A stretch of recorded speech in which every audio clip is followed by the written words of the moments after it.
Punjabi radio US ਸੁਣ ਰਹੇ ਸਾਰੇ ਸਰੋਤਿਆਂ ਨੂੰ ਬਲਵਿੰਦਰ ਕੌਰ ਵੱਲੋਂ ਪਿਆਰ ਭਰੀ ਸਤਿ ਸ਼੍ਰੀ ਅਕਾਲ। ਤੇ ਜੀ ਪ੍ਰੋਗਰਾਮ ਖਬਰ ਤੇ ਨਜ਼ਰ ਪ੍ਰੋਗਰਾਮ ਦੇ ਵਿੱਚ ਸਾਡੇ ਨਾਲ ਹੋਣਗੇ ਬਲਤੇਜ ਪੰਨੂ ਜੀ। ਖਬਰਾਂ ਸੁਣਾਂਗੇ ਉਹਨਾਂ ਤੋਂ ਭਾਰਤ ਵਿੱਚ ਪੰਜਾਬ ਦੇ ਵਿੱਚ ਕੀ ਕੁਛ ਵਾਪਰਿਆ। ਖਬਰਾਂ ਤੋਂ ਪਹਿਲਾਂ ਧੰਨਵਾਦ ਕਰਨਾ ਚਾਹੁੰਦੇ ਸਾਡੇ ਸਪਾਂਸਰ ਦਾ ਜਿਨ੍ਹਾਂ ਨੇ ਇਸ ਪ੍ਰੋਗਰਾਮ ਨੂੰ ਸਪਾਂਸਰ ਕੀਤਾ। ਸਭ ਤੱਕ ਬਚਾਇਆ ਜੀ ਗੁਰਦੀਪ ਸਿੰਘ ਜੀ ਬਿਰਦੀ ਕਲੋਵਿਸ ਤੋਂ, ਇਸ਼ਾਨਜੀਤ ਸਿੰਘ ਕਲੋਟੀ ਜੁਬਾ ਸਿਟੀ ਤੋਂ, ਸਤਨਾਮ ਸਿੰਘ ਜੀ ਸਲਮਾ ਤੋਂ, ਬਹਾਦਰ ਸਿੰਘ ਗਿੱਲ ਫਾਵਲਰ, ਸੁੱਚਾ ਸਿੰਘ ਜੀ ਫਰੈਜ਼ਨੋ ਤੋਂ, ਸਰਬਜੀਤ ਸਿੰਘ ਚੋਕਰ ਟਰਲਿਕ, ਹਰਵਿੰਦਰ ਸਿੰਘ ਸਮਰਾ, ਸੁਰਿੰਦਰ ਸਿੰਘ ਜੀ ਜੁਬਾ ਸਿਟੀ, ਜੱਸੀ ਗਿੱਲ, ਤਲਵਿੰਦਰ ਸਿੰਘ ਤੇ ਪ੍ਰੀਤਮ ਸਿੰਘ ਜੀ ਗਿੱਲ ਬੇਕਰਸਫੀਲਡ ਤੋਂ, ਟਲੈਰੀ ਟਰੱਕ ਐਂਡ ਟ੍ਰੇਲਰ ਰਿਪੇਅਰ ਵਾਲੇ ਟਲੈਰੀ ਤੋਂ। ਇਹਨਾਂ ਤੋਂ ਤੁਸੀਂ ਟਰੱਕ ਵਾਸ਼ ਵੀ ਕਰਵਾ ਸਕਦੇ ਆ। ਹੋਰ ਇਨਫੋਰਮੇਸ਼ਨ ਲਈ ਤੁਸੀਂ ਇਹਨਾਂ ਨੂੰ ਕਾਲ ਕਰ ਸਕਦੇ ਹੋ 5596851260। ਖਾਲਸਾ ਇੰਸ਼ੋਰੈਂਸ ਏਜੰਸੀ ਵਾਲੇ ਜੋ ਹਰ ਇੱਕ ਤਰ੍ਹਾਂ ਦੀ ਇੰਸ਼ੋਰੈਂਸ ਕਰਦੇ ਨੇ। ਮੈਡੀਕਲ ਇੰਸ਼ੋਰੈਂਸ ਚੱਲ ਰਹੀ ਹੈ ਜੀ, ਉਹਨਾਂ ਨੂੰ ਤੁਸੀਂ ਕਾਲ ਕਰਕੇ ਕੋਈ ਵੀ ਇਨਫੋਰਮੇਸ਼ਨ ਲੈ ਸਕਦੇ ਹੋ 4082722500। ਸਾਡੇ ਨਾਲ ਜੁੜ ਚੁੱਕੇ ਨੇ ਬਲਤੇਜ ਪੰਨੂ ਜੀ। ਸਤਿ ਸ਼੍ਰੀ ਅਕਾਲ, ਸਵਾਗਤ ਹੈ ਜੀ। ਸਤਿ ਸ਼੍ਰੀ ਅਕਾਲ ਜੀ, ਧੰਨਵਾਦ ਜੀ, ਬਹੁਤ ਮਿਹਰਬਾਨੀ। ਅਤੇ ਜੀ ਆਪਾਂ ਕਈ ਹਫ਼ਤਿਆਂ ਤੋਂ ਬਠਿੰਡਾ ਥਰਮਲ ਪਲਾਂਟ ਦੀ ਗੱਲ ਕਰਦੇ ਆਏ ਸੀ ਜੋ ਕਿ ਹਮੇਸ਼ਾ ਲਈ ਠੰਡਾ ਹੋ ਗਿਆ। ਬਿਲਕੁਲ ਜੀ, ਐਕਚੁਅਲੀ ਕਿਸੇ ਸਮੇਂ ਪਹਿਚਾਣ ਬਣਿਆ ਸੀ ਜੀ ਇਹ ਬਠਿੰਡੇ ਦੀ। ਜਦੋਂ ਬਿਜਲੀ ਜਿਹੜੀ ਆ ਜੀ ਉਹ ਬੜੀ ਜ਼ਰੂਰਤ ਉਸ ਟਾਈਮ ਹੁੰਦੀ ਸੀ, ਜ਼ਰੂਰਤ ਅੱਜ ਵੀ ਹੈ, ਪਰ ਹੁਣ ਸਾਧਨ ਜਿਹੜੇ ਆ ਜੀ ਉਹ ਡਿਫਰੈਂਟ ਹੋ ਗਏ ਆ। ਬੇਸ਼ੱਕ ਇਹਦੇ ਉੱਤੇ ਕਿੰਤੂ ਪ੍ਰੰਤੂ ਜਿਹੜੇ ਆ ਜੀ ਉਹ ਬੜੇ ਲੱਗ ਰਹੇ ਆ, ਔਰ ਇਹਦੇ ਵਿੱਚ ਕੰਮ ਕਰਨ ਵਾਲੇ ਜਿਹੜੇ ਕਾਮੇ ਆ ਉਹਨਾਂ ਨੇ ਨਿਰੰਤਰ, ਜਿਹੜਾ ਨਵਾਂ ਸਾਲ ਸੀਗਾ ਜੀ ਪਹਿਲਾ ਦਿਨ ਇਹਦਾ, ਉਹਨਾਂ ਨੇ ਜਲਸੇ ਮੁਜ਼ਾਹਰਿਆਂ ਦੇ ਵਿੱਚ ਹੀ ਜਿਹੜਾ ਜੀ ਉਹ ਕੱਢਿਆ, ਕਿਉਂਕਿ ਇਹਨਾਂ ਕਾਮਿਆਂ ਨੂੰ ਲੱਗਦਾ ਹੈ ਕਿ ਇਹਨਾਂ ਦੀਆਂ ਨੌਕਰੀਆਂ ਜਿਹੜੀਆਂ ਜੀ ਉਹ ਖੁੱਸ ਜਾਣਗੀਆਂ। ਬੇਸ਼ੱਕ ਸਰਕਾਰ ਜਿਹੜੀ ਉਹਨਾਂ ਨਾਲ ਵਾਅਦਾ ਕਰ ਰਹੀ ਹੈ ਕਿ ਉਹਨਾਂ ਨੂੰ ਐਡਜਸਟ ਕੀਤਾ ਜਾਊਗਾ। 43 ਸਾਲ ਸੇਵਾਵਾਂ ਦੇਣ ਤੋਂ ਬਾਅਦ ਰਸਮੀ ਤੌਰ ਦੇ ਉੱਤੇ ਬਠਿੰਡਾ ਥਰਮਲ ਪਲਾਂਟ ਸਦਾ ਦੇ ਵਾਸਤੇ ਠੰਡਾ ਹੋ ਗਿਆ।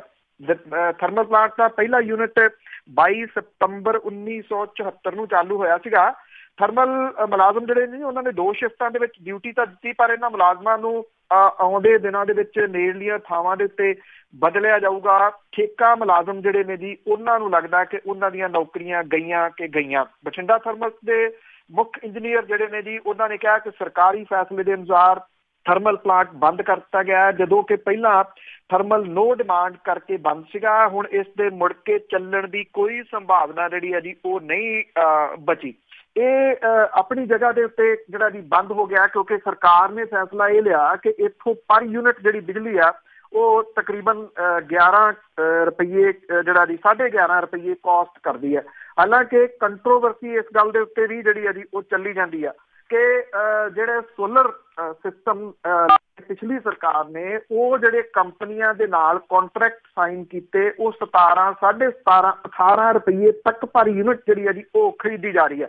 11 ਰੁਪਈਏ 11.5 ਰੁਪਈਏ ਵਾਲੀ ਜਿਹੜੀ ਜੇ ਬੰਦ ਕੀਤੀ ਗਈ ਆ ਤੇ ਗੱਲ ਇਹ ਵੀ ਵੱਡੇ ਪੱਧਰ ਦੇ ਉੱਤੇ ਚੱਲ ਰਹੀ ਆ ਕਿ ਉਹਨਾਂ ਦੇ ਉੱਤੇ ਵੀ ਨਜ਼ਰਸਾਨੀ ਉਹਨਾਂ ਫੈਸਲਿਆਂ ਦੇ ਉੱਤੇ ਕੀਤੀ ਜਾਵੇ ਔਰ ਉਹਨਾਂ ਨੂੰ ਵੀ ਜਿਹੜਾ ਜੀ ਫੈਸਲਿਆਂ ਨੂੰ ਰੱਦ ਕੀਤਾ ਜਾਵੇ। ਪਰ ਬਠਿੰਡਾ ਥਰਮਲ ਪਲਾਂਟ ਜਦੋਂ ਬਠਿੰਡੇ ਦੇ ਵਿੱਚ ਤੁਸੀਂ ਵੜਦੇ ਸੀ ਤਾਂ ਬਹੁਤ ਵੱਡੀਆਂ ਜਿਹੜੀਆਂ ਚਿਮਨੀਆਂ ਇਹਦੀ ਪਹਿਚਾਣ ਵਜੋਂ ਉਹਨਾਂ ਚੋਂ ਨਿਕਲਦਾ ਧੂੰਆਂ ਹੁੰਦਾ ਸੀਗਾ। ਚਿਮਨੀਆਂ ਖੜੀਆਂ ਰਹਿਣਗੀਆਂ ਅਜੇ ਇੱਥੇ, ਔਰ ਜਿਹੜਾ ਧੂੰਆਂ ਉਹ ਹੁਣ ਨਹੀਂ ਨਿਕਲੂਗਾ। ਨੇੜੇ ਬਣੀਆਂ ਝੀਲਾਂ ਦਾ ਕੀ ਬਣੂਗਾ? ਜਿਹੜੀ ਇਹਨਾਂ ਨੇ ਉੱਥੇ ਕਲੋਨੀ ਬਣਾਈ ਹੋਈ ਹੈ ਜੀ ਇਹਨਾਂ ਦੇ ਮੁਲਾਜ਼ਮਾਂ ਦੀ, ਉਹ ਸਰਕਾਰ ਆਪਣੇ ਕਬਜ਼ੇ 'ਚ ਲਊਗੀ। ਕੀ ਹੋਊਗਾ ਕੀ ਨਹੀਂ, ਇਹ ਸਾਰਾ ਕੁਛ ਆਉਂਦੇ ਦਿਨਾਂ ਦੇ ਦੌਰਾਨ ਜਿਹੜਾ ਜੀ ਉਹ ਪਤਾ ਲੱਗੂ ਜੀ। ਬੜਾ ਕੁਛ ਬਦਲਣੇ ਵਾਲਾ ਜੀ। ਜਿਹੜੇ ਇੱਕ ਅੱਧੀ ਕੰਪਨੀ ਬੰਦ ਹੁੰਦੀ ਹੈ ਤਾਂ ਬੜਾ ਕੁਛ ਹੁੰਦਾ ਹੈ। ਤੇ ਅੱਗੇ ਆਪਾਂ ਟਰੈਵਲ ਏਜੰਟਾਂ ਦੀ ਜੇ ਗੱਲ ਕਰੀਏ ਤਾਂ ਹਾਈ ਕੋਰਟ ਸਖਤ ਟਰੈਵਲ ਏਜੰਟਾਂ ਤੇ। ਬਿਲਕੁਲ ਜੀ, ਜਿਹੜੇ ਲੋਕ ਠੱਗੀ ਦਾ ਸ਼ਿਕਾਰ ਬੜੇ ਵੱਡੇ ਪੱਧਰ ਦੇ ਉੱਤੇ ਜਿਹੜਾ ਜੀ ਉਹ ਹੋ ਰਹੇ ਨੇ, ਪੰਜਾਬ ਹਰਿਆਣਾ ਹਾਈ ਕੋਰਟ ਨੇ ਟਰੈਵਲ ਏਜੰਟਾਂ ਦੇ ਵਾਸਤੇ ਜੀ ਇਸ਼ਤਿਹਾਰਾਂ 'ਚ ਆਪਣਾ ਰਜਿਸਟ੍ਰੇਸ਼ਨ ਨੰਬਰ ਦੇਣਾ ਲਾਜ਼ਮੀ ਕਰ ਦਿੱਤਾ ਜੀ। ਜਸਟਿਸ ਜਿਹੜੇ ਨੇ ਜੀ A.V. ਚੌਧਰੀ, ਉਹਨਾਂ ਨੇ UT ਚੰਡੀਗੜ੍ਹ ਤੋਂ ਇਲਾਵਾ ਪੰਜਾਬ ਤੇ ਹਰਿਆਣਾ ਦੇ ਵਿੱਚ ਰਾਜਾਂ ਨੂੰ ਹੁਕਮ ਦਿੱਤਾ ਹੈ ਕਿ ਟਰੈਵਲ ਏਜੰਟਾਂ ਦੇ ਵੱਲੋਂ ਦਿੱਤੇ ਜਾਂਦੇ ਕਿਸੇ ਵੀ ਤਰ੍ਹਾਂ ਦੇ ਇਸ਼ਤਿਹਾਰ ਦੇ ਵਿੱਚ ਉਹਨਾਂ ਦਾ ਰਜਿਸਟ੍ਰੇਸ਼ਨ ਨੰਬਰ ਲਾਜ਼ਮੀ ਕੀਤਾ ਜਾਵੇ। ਇਹ ਹੁਕਮ ਪ੍ਰਿੰਟ, ਇਲੈਕਟ੍ਰੋਨਿਕ ਮੀਡੀਆ, ਪੈਂਫਲੇਟ, ਅਖਬਾਰਾਂ ਦੇ ਵਿੱਚ ਦਿੱਤੇ ਜਾਣ ਵਾਲੇ ਬਿਆਨਾਂ ਤੋਂ ਇਲਾਵਾ ਕੰਧਾਂ ਤੇ ਵਹੀਕਲ ਦੇ ਉੱਤੇ ਜਿਹੜੀ ਇਸ਼ਤਿਹਾਰਬਾਜ਼ੀ ਕੀਤੀ ਜਾਂਦੀ ਆ ਉੱਥੇ ਸਾਰਿਆਂ ਦੇ ਉੱਤੇ ਜਿਹੜਾ ਜੀ ਇਹ ਜ਼ਰੂਰੀ ਕਰ ਦਿੱਤਾ ਗਿਆ। ਜਿਹੜੇ ਜਸਟਿਸ ਨੇ ਜੀ ਉਹਨਾਂ ਨੇ ਕਿਹਾ ਕਿ ਇਸ ਤਰ੍ਹਾਂ ਦੇ ਇਸ਼ਤਿਹਾਰ ਜਿਹੜੇ ਜੀ ਪ੍ਰਕਾਸ਼ਿਤ ਕਰਨ ਵਾਲੇ ਜਿਹੜੇ ਟਰੈਵਲ ਏਜੰਟ ਨੇ ਉਹਨਾਂ ਦੇ ਰਜਿਸਟ੍ਰੇਸ਼ਨ ਦੀ ਸਰਟੀਫਿਕੇਟ ਦੀ ਤਸਦੀਕ ਕਰਨੀ, ਇਹਦੀ ਕਾਪੀ ਆਪਣੇ ਕੋਲ ਰੱਖਣੀ ਲਾਜ਼ਮੀ ਜਿਹੜੀ ਆ ਜੀ ਉਹ ਹੋਊਗੀ। TV, ਆਟੋ ਰਿਕਸ਼ਾ, ਹੋਰ ਥਾਵਾਂ ਦੇ ਉੱਤੇ ਜਿਹੜਾ ਇਸ਼ਤਿਹਾਰਬਾਜ਼ੀ ਇਹ ਚੱਲਦੀ ਆ, ਜਿਹੜੇ ਸ਼ਬਦਬਾਜ਼ ਲੋਕਾਂ ਨੂੰ ਵਿਖਾਏ ਜਾਂਦੇ ਆ ਕੈਨੇਡਾ ਖੁੱਲ ਗਿਆ, ਅਮਰੀਕਾ ਖੁੱਲ ਗਿਆ, ਜਾਂ ਫਿਰ ਜੱਟਾਂ ਲਈ ਕੈਨੇਡਾ ਖੁੱਲ ਗਿਆ, ਕਿਸਾਨਾਂ ਲਈ ਖੁੱਲ ਗਿਆ, ਬਿਨਾਂ ਆਈਲੈਟ ਪਾਸ ਕੀਤੇ ਤੋਂ ਚਲੇ ਜਾਓ ਜੀ, ਲੋੜ ਨਹੀਂ, 10ਵੀਂ ਪੜ੍ਹੇ ਵੀ ਜਿਹੜਾ ਜੀ ਉਹ ਜਾ ਸਕਦੇ ਆ। ਇੱਦਾਂ ਦੇ ਜਿਹੜੇ ਇਸ਼ਤਿਹਾਰ ਆਉਂਦੇ ਨੇ ਉਹਨਾਂ ਸਾਰਿਆਂ ਦੇ ਉੱਤੇ ਹੁਣ ਨਕੇਲ ਜਿਹੜੀ ਹੈ ਜੀ ਉਹ ਕੱਸੀ ਜਾਊਗੀ। ਸਰਕਾਰਾਂ ਜਿਹੜੀਆਂ ਜੀ ਉਹ ਆਪਣੇ ਤੌਰ ਦੇ ਉੱਤੇ ਜ਼ਰੂਰ ਇਹ ਕਹਿੰਦੀਆਂ ਰਹੀਆਂ ਕਿ ਟਰੈਵਲ ਏਜੰਟਾਂ ਦੇ ਉੱਤੇ ਜਿਹੜਾ ਸ਼ਿਕੰਜਾ ਉਹ ਕੱਸਿਆ ਜਾਊਗਾ। ਖਾਸ ਤੌਰ ਦੇ ਉੱਤੇ ਪਿਛਲੇ ਕੁਝ ਸਮੇਂ ਤੋਂ, ਪਿਛਲੇ ਤਕਰੀਬਨ 2 ਸਾਲਾਂ ਤੋਂ ਜਿਹੜੇ ਲੋਕ ਬਾਹਰਲੇ ਮੁਲਕਾਂ ਦੇ ਵਿੱਚ ਜਾ ਕੇ ਫਸੇ ਨੇ, ਜਿਨ੍ਹਾਂ 'ਚ ਔਰਤਾਂ ਵੀ ਸ਼ਾਮਲ ਨੇ, ਉਹਨਾਂ ਨੂੰ ਟਰੈਵਲ ਏਜੰਟਾਂ ਨੇ ਇੱਕ ਕਿਸਮ ਦੇ ਨਾਲ ਵੇਚ ਦਿੱਤਾ ਉੱਥੋਂ ਦੀਆਂ ਕੰਪਨੀਆਂ ਦੇ ਕੋਲੇ। ਇਹਦੇ ਵਿੱਚ ਜਿਹੜਾ ਜੀ ਇਰਾਕ ਦੇ ਵਿੱਚ ਫਸੇ ਲੋਕ ਜਿਨ੍ਹਾਂ ਦਾ 39, ਉਹਨਾਂ ਦਾ ਕੁਝ ਪਤਾ ਹੀ ਨਹੀਂ ਲੱਗਿਆ। ਉਹ ਤਾਂ 39 ਤਾਂ ਕੁਛ ਚਲੋ ਇੱਕ 39 ਨੇ ਪਤਾ ਨਹੀਂ ਕਿੰਨੇ 39 ਜਿਹੜੇ ਆ ਜੀ ਉਹ ਫਸੇ ਹੋਏ ਆ। ਮੇਰੇ ਕੁਝ ਜਾਣਕਾਰ ਸਨ ਜੀ ਕੈਨੇਡਾ ਤੋਂ, ਉਹਨਾਂ ਦੇ ਇੱਥੇ ਰਿਸ਼ਤੇਦਾਰਾਂ ਦਾ ਪਿਛਲੇ ਦਿਨਾਂ ਦੇ ਵਿੱਚ ਜਿਹੜਾ ਜੀ ਉਹ ਫੋਨ ਆਇਆ। ਉਹ ਨੋਨ ਪ੍ਰੋਫੈਸਰ ਨੇ, ਉਹਨਾਂ ਦਾ ਮੁੰਡਾ ਜਿਹੜਾ ਜੀ ਉਹ ਗਲਤ ਤਰੀਕੇ ਦੇ ਨਾਲ ਏਜੰਟ ਦੇ ਢਹੇ ਚੜ੍ਹ ਕੇ ਇੱਥੇ ਗਿਆ ਔਰ ਅਮਰੀਕਾ ਦੇ ਵਿੱਚ ਜਿਹੜਾ ਜੀ ਉਹ ਬਾਰਡਰ ਲੰਘਦਾ ਹੋਇਆ ਇਹ ਕਿਹਾ ਗਿਆ ਜੀ ਕਿ ਉਹਨੂੰ ਹਾਰਟ ਅਟੈਕ ਹੋ ਗਿਆ ਔਰ ਉੱਥੇ ਉਹਦੀ ਡੈਥ ਹੋ ਗਈ। ਅਜੇ ਤੱਕ ਉਹਨਾਂ ਨੂੰ ਇਹੀ ਨਹੀਂ ਟਰੈਵਲ ਏਜੰਟ ਦੱਸ ਰਿਹਾ ਵੀ ਇਹ ਡੈਥ ਕਿੱਥੇ ਹੋਈ ਆ, ਕਿਵੇਂ ਡੈਥ ਜਿਹੜੀ ਇਹਦੀ ਹੋਈ ਆ। ਕਦੀ ਕਿਸੇ ਹਸਪੀਟਲ ਦਾ ਨਾਮ ਦੱਸ ਦਿੰਦਾ, ਕਦੀ ਕਿਸੇ ਦਾ। ਲੋਕ ਜਿਹੜੇ ਦੀ ਵੱਡੀ ਗਿਣਤੀ ਦੇ ਵਿੱਚ ਫਸੇ ਬੈਠੇ ਨੇ। ਰੁਜ਼ਗਾਰ ਦੀ ਭਾਲ ਦੇ ਵਿੱਚ ਲੋਕ ਜਿਹੜੇ ਇਹ ਜਾਂਦੇ ਨੇ ਜੀ, ਇਹ ਆਪਣੀਆਂ ਜਾਨਾਂ ਵੀ ਜਿਹੜੀਆਂ ਉਹ ਦਾਅ ਦੇ ਉੱਤੇ ਲਾਈ ਫਿਰਦੇ ਨੇ ਵੱਖ-ਵੱਖ ਮੁਲਕਾਂ ਦੇ ਵਿੱਚ। ਹੋ ਸਕਦਾ ਜੀ ਕਿ ਹਾਈ ਕੋਰਟ ਦੀ ਇਸ ਸਖਤੀ ਤੋਂ ਬਾਅਦ ਕੁਝ ਲੋਕ ਜਿਹੜੇ ਆ ਜੀ ਉਹ ਬਚ ਜਾਣ, ਪਰ ਇਹ ਡਿਪੈਂਡ ਕਰੂਗਾ ਜੀ ਸਰਕਾਰਾਂ ਦੇ ਉੱਤੇ, ਕੋਈ ਇੰਪਲੀਮੈਂਟ ਇਹਨੂੰ ਸਖਤੀ ਦੇ ਨਾਲ ਕਰਵਾ ਸਕਦੀਆਂ ਨੇ ਜਾਂ ਨਹੀਂ। ਜੀ ਬਿਲਕੁਲ, ਇਸ ਦੇ ਨਾਲ ਹੀ ਏਜੰਟਾਂ ਨੇ ਤਾਂ ਜੇਬਾਂ ਤੇ ਭਰ ਲਈਆਂ, ਪਰ ਪਤਾ ਨਹੀਂ ਕਿੰਨੇ ਮਾਪਿਆਂ ਦੇ ਪੋਤੇ ਆ ਜਿਹੜੇ ਰਾਹਾਂ ਦੇ ਵਿੱਚ ਹੀ ਖਪਾ ਦਿੱਤੇ ਆ। ਤੇ ਅੱਗੇ ਆਪਾਂ ਨਸ਼ੇੜੀਆਂ ਦੀ ਜੇ ਗੱਲ ਕਰੀਏ, ਉਹਨਾਂ ਨੇ ਨਵੇਂ ਅੱਡੇ ਲੱਭ ਲਏ ਜਿਹੜੇ ਪੰਜਾਬੀ ਢਾਬੇ ਹਾਈਵੇ ਤੇ ਬਣੇ ਹੋਏ ਨੇ। ਬਿਲਕੁਲ ਜੀ, ਐਕਚੁਅਲੀ ਜਿਹੜੇ ਜਦੋਂ ਕਿਤੇ ਰਾਜਸਥਾਨ ਵੱਲ ਨੂੰ ਜਾਓ ਤਾਂ ਜਿਹੜੀਆਂ ਜਰਨੈਲੀ ਸੜਕਾਂ ਨੇ, ਵੱਡੀਆਂ ਸੜਕਾਂ ਨੇ, ਜੈਸਲਮੇਰ ਤੱਕ ਜਾਂਦੇ ਆ, ਉਹਦੇ ਉੱਤੇ ਟਾਵੇਂ ਜਿਹੜਾ ਜੀ ਕੋਈ 10-12 ਕਿਲੋਮੀਟਰ ਤੋਂ ਬਾਅਦ ਤੁਹਾਨੂੰ ਕੋਈ ਨਾ ਕੋਈ ਢਾਬਾ ਜਿਹੜਾ ਜੀ ਉਹ ਦਿੰਦਾ। ਤੇ ਢਾਬੇ ਦੇ ਉੱਤੇ ਲੱਗਿਆ ਜਿਹੜਾ ਜੀ ਉਹ ਸਾਈਨ ਇਸ ਗੱਲ ਦੀ ਗਵਾਹੀ ਭਰਦਾ ਕਿ ਢਾਬਾ ਚਲਾਉਣ ਵਾਲਾ ਪੰਜਾਬੀ ਆ। ਇਹ ਕਿਹਾ ਜਾਂਦਾ ਜੀ ਕਿ ਬਹੁਤੇ ਜਿਹੜੇ ਢਾਬੇ ਨੇ ਇਹਨਾਂ ਜਰਨੈਲੀ ਸੜਕਾਂ ਦੇ ਉੱਤੇ ਰਾਜਸਥਾਨ ਦੇ ਉਹ ਮਝੈਲਾਂ ਦੇ ਨੇ। ਕੁਝ ਢਾਬੇ ਜਿਹੜੇ ਆ ਉਹਨਾਂ ਦਾ ਪਿਛੋਕੜ ਮਾਲਕਾਂ ਦਾ ਮਾਲਵੇ ਦੇ ਨਾਲ ਵੀ ਜਿਹੜਾ ਜੀ ਉਹ ਜੁੜਦਾ। ਕੁਛ ਰਾਜਸਥਾਨ ਦੇ ਜਿਹੜੇ ਲੋਕ ਨੇ ਉਹ ਵੀ ਢਾਬੇ ਚਲਾਉਂਦੇ ਆ, ਪਰ ਪੰਜਾਬੀ ਢਾਬੇ ਜਿਹੜੇ ਆ ਜੀ, ਜਿਹੜੇ ਅਕਸਰ ਇਹ ਕਿਹਾ ਜਾਂਦਾ ਕਿ ਢਾਬੇ ਜਿਹੜੇ ਆ ਜੀ ਉਹ ਸਵਾਦ ਵੇਚਦੇ ਆ, ਭਾਵ ਕਿ ਦਾਲ ਰੋਟੀ ਜਿਹੜੀ ਆ ਜੀ ਉਹ ਢਾਬਿਆਂ ਦੀ ਉਹਦਾ ਕੋਈ ਮੁਕਾਬਲਾ ਨਹੀਂ। ਪਰ ਜਰਨੈਲੀ ਸੜਕਾਂ ਦੇ ਉੱਤੇ ਖੁੱਲੇ ਇਹ ਬਹੁਤੇ ਢਾਬੇ ਜਿਹੜੇ ਆ ਜੀ ਉਹ ਰਾਜਸਥਾਨ ਦੇ ਵਿੱਚ ਭੁੱਕੀ ਦੇ ਠੇਕਿਆਂ ਦੇ ਉੱਤੇ ਪਾਬੰਦੀ ਲੱਗਣ ਤੋਂ ਬਾਅਦ ਭੁੱਕੀ ਦੇ ਢਾਬੇ ਜਿਹੜੇ ਆ ਜੀ ਉਹ ਬਣ ਕੇ ਰਹਿ ਗਏ। ਇਹਨਾਂ ਦੇ ਉੱਤੇ ਹੁਣ 24 ਘੰਟੇ ਦਾਲ ਤੇ ਰੋਟੀ ਤਾਂ ਨਹੀਂ ਮਿਲਦੀ, ਪਰ ਭੁੱਕੀ ਜਿਹੜੀ ਆ ਜੀ ਉਹ ਮਿਲ ਜਾਂਦੀ ਆ। ਕਿਸੇ ਢਾਬੇ ਵਾਲੇ ਨੂੰ ਜਿਹੜਾ ਜੀ ਉਹ ਪੁੱਛੋ, ਉਹ ਕਹਿੰਦਾ ਜੀ ਸਮਾਨ ਮਿਲੂਗਾ, ਮਾਲ ਮਿਲ ਜੂਗਾ, ਤੇ ਉਹ ਇਹ ਕਹਿੰਦੇ ਆ ਮਾਲ ਤਾਂ ਮਿਲ ਜੂਗਾ, ਲੈਣਾ ਕਿੰਨਾ ਹੈ ਇਹਦੇ ਉੱਤੇ ਜਿਹੜਾ ਜੀ ਉਹ ਡਿਪੈਂਡ ਆ। ਹਨੂਮਾਨਗੜ੍ਹ, ਬੀਕਾਨੇਰ, ਫਲੌਦੀ ਜਰਨੈਲੀ ਸੜਕ ਉੱਤੇ 23 ਪੰਜਾਬੀ ਢਾਬੇ ਆ। ਕਿਸੇ ਵਿਰਲੇ ਟਾਵੇਂ ਦੇ ਉੱਤੇ ਰੋਟੀ ਤੇ ਦਾਲ ਜਿਹੜੀ ਹੈ ਜੀ ਉਹ ਮਿਲਦੀ ਆ, ਬਾਕੀ ਭੁੱਕੀ ਵਾਲੀ ਚਾਹ ਜਿਹੜੀ ਹੈ ਜੀ ਉਹ ਛਕਾਉਂਦੇ ਆ। ਸੋ ਇਹਨਾਂ ਦੇ ਉੱਤੇ ਖੜੇ ਜਿਹੜੇ ਟਰੱਕ ਨੇ, ਖੜੋਂਦੇ ਲੋਕ ਜਿਹੜੇ ਨੇ, ਉਹ ਵੀ ਦੱਸ ਦਿੰਦੇ ਆ ਕਿ ਕਿਸ ਜਗ੍ਹਾ ਦੇ ਉੱਤੇ ਇਹ ਸਪੈਸ਼ਲ ਚਾਹ ਜਿਹੜੀ ਹੈ ਜੀ ਉਹ ਬਣਦੀ ਆ। ਨਾਲ ਦੀ ਨਾਲ ਉਹਨਾਂ ਤੋਂ ਇਹ ਵੀ ਪੁੱਛਿਆ ਜਾ ਸਕਦਾ ਕਿ ਰੇਟ ਕੀ ਆ ਭੁੱਕੀ ਦਾ। 24 ਘੰਟੇ ਜਿਹੜੀ ਹੈ ਜੀ ਉਹ ਭੁੱਕੀ ਉੱਥੋਂ ਅਵੇਲੇਬਲ ਆ। 2700 ਰੁਪਏ ਕਿਲੋ ਕਹਿੰਦੇ ਆ ਜੀ ਮਿਲੂਗੀ। ਜੇ 5 ਕਿਲੋ ਲੈ ਲਓਗੇ ਤਾਂ 2500 ਰੁਪਏ ਕਿਲੋ ਦੇ ਹਿਸਾਬ ਦੇ ਨਾਲ ਮਿਲ ਜੂਗੀ, ਪਰ ਜੇ ਅੱਧਾ ਕਿਲੋ ਲੈਣੀ ਹੈ ਤਾਂ 1500 ਰੁਪਏ ਦੀ ਜਿਹੜੀ ਹੈ ਜੀ ਇਹ ਭੁੱਕੀ ਲੱਗੂਗੀ।